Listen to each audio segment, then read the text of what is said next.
Well, anyway, welcome back to the Broadview on WJBC and WJBC.com. Aren't we just having fun? It's 11:15. It's 48 degrees.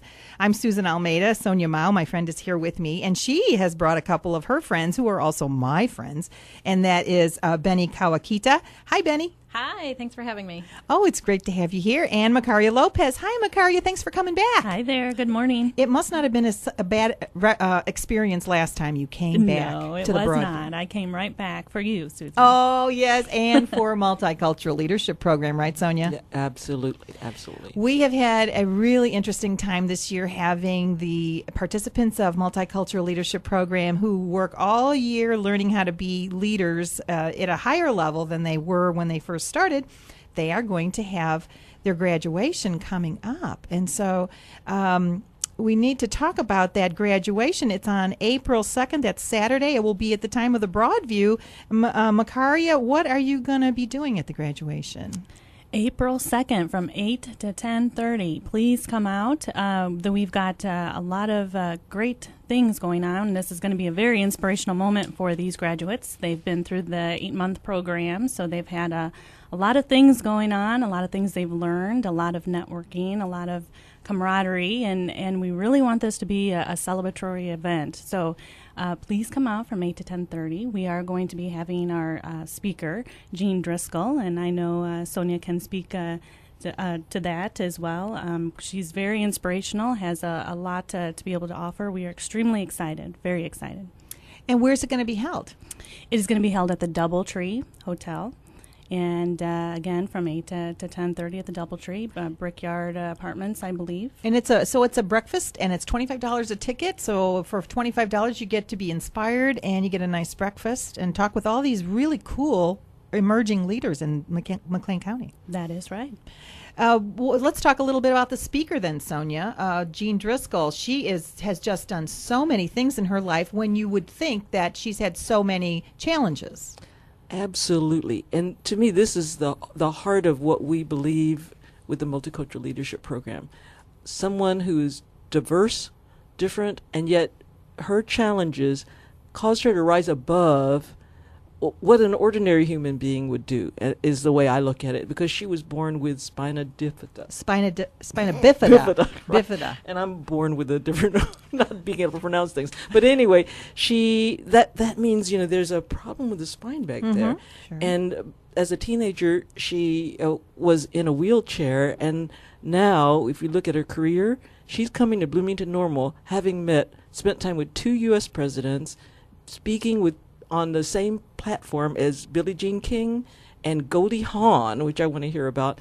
And she has won, for example, the Boston Marathon 8 times. She set the record. So that's the women's wheelchair division winner in the Boston Marathon. She went 26.2 miles each year, and she won how many times? 8. Wow. And the first person ever to do that. I can't even walk that many miles. And she broke the world record several times in that event. Right. That is super. And she holds the current world in course record. That is super. Oh, that is just great. Right. So she's going to be talking with everybody and inspiring everybody. What else about Jean Driscoll caused you to want to invite her to the Multicultural Leadership Program breakfast? Graduation. Well, she's a great speaker, very motivational. Every time I've talked with her, I've felt peppy too. So it's a great experience, I think. And then she'll be doing book signings afterwards. So we didn't have time for Q&A, but you can actually go up and say hi to her. That'll be fun. And talk with her and get her, autograph, because she's just amazing. She was chosen as the 25th most famous woman athlete. Across all types. In Sports Illustrated. Wow. 20th century. So this is incredible. And Beni, you've worked very hard on the graduation, too. What would you like to add about the Multicultural Leadership Program graduation? This is my first year with the Multicultural Leadership Program, and I think I'm most excited to just be in that environment with our 25 leaders and just see how far they've come since they started in the program.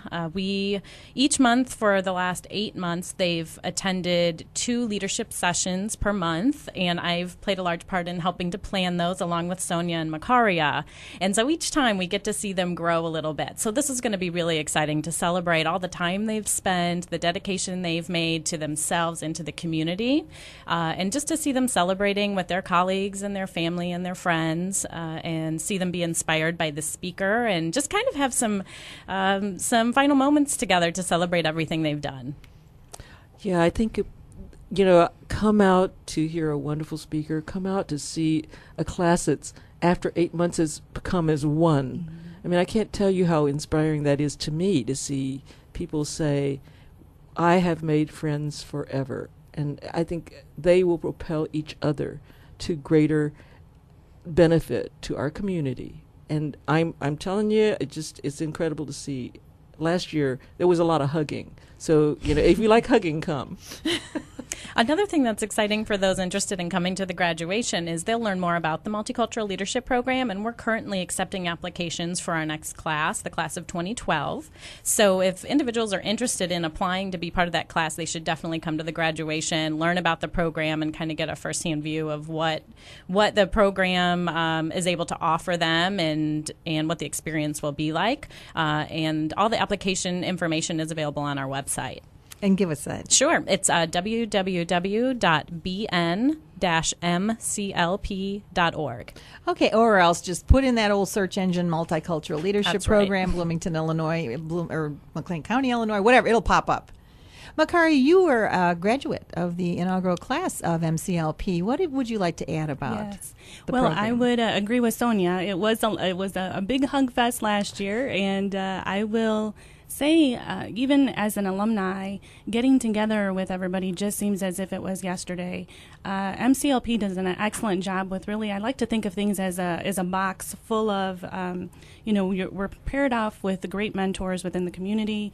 We are able to work with each other in our different groups. We are working with not-for-profit organizations. Throughout these sessions, we're able to really apply all the leadership skills that we've been able to learn over the course of those 8 months. And so it feels really refreshing to be able to now just be able to breathe a sigh of relief and look at everything that we've been able to accomplish, just like these 25 are going to be able to do on this day. So it's going to be very exciting.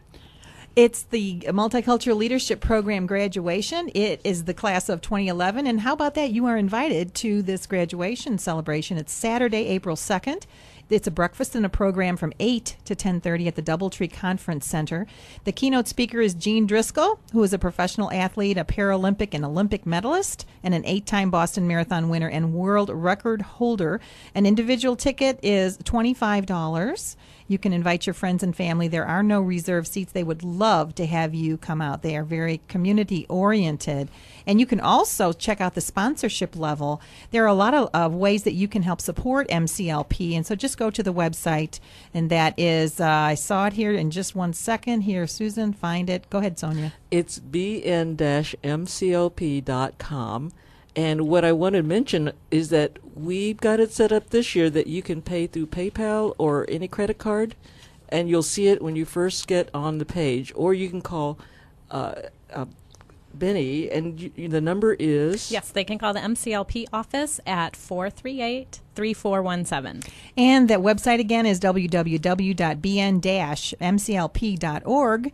And so, what would be really cool is if people would sponsor a table, right? It's certain types of levels, and so you would get a lot of sponsorships that way. It's a really wonderful way to celebrate and to encourage multicultural leaders in our community.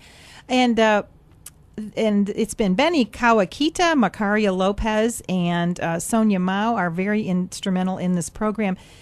They've been on WJBC for the last several minutes, but I do want to have one final note that Beni's husband is of Japanese extraction, and he has relatives in Japan. Give us an idea about how things are going there, Beni. Sure. Chris's grandmother lives in Tokyo, and when we first heard the news, we were very eager to speak with her and find out what her experience was.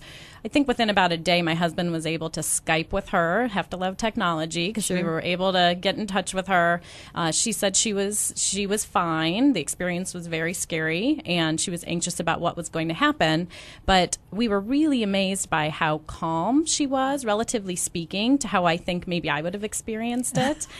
or maybe we would have experienced it here in the U.S. And she said the grocery stores have no food. There's no food on the shelves in Tokyo. But she said, but if I run out of food, I can just ask my sister to mail me some. That was her kind of level-headed approach. So that makes me wonder if the mail is working. Right. I know. I had the same question, but just the fact that she was kind of thinking that calmly about, we'll work together, and I think that sense of community was really interesting. So we haven't spoken to her in the last couple days, but as far as we know, she is safe and doing fine. That's wonderful. Thank you very much for sharing that with us, Sure. Beni. Sure. We really appreciate that. So, any last words about the whole situation? Did we cover it, girls? I think we Yes. did. Yes, I think I we believe did. so. Yes, we'll see all of you. Okay. April 2nd. No hangovers from April 1st. No. Yeah, we got to figure that out. Yeah. That might be a problem, but we'll work on that. Okay, And she's talking about the Fool's Fest and all this. Senior citizens are going to show up at, and so then the kids won't do anything bad. Beni, Macaria, and Sonya, thanks so much for being with me on WJBC today. Thank you, Thank Susan. you.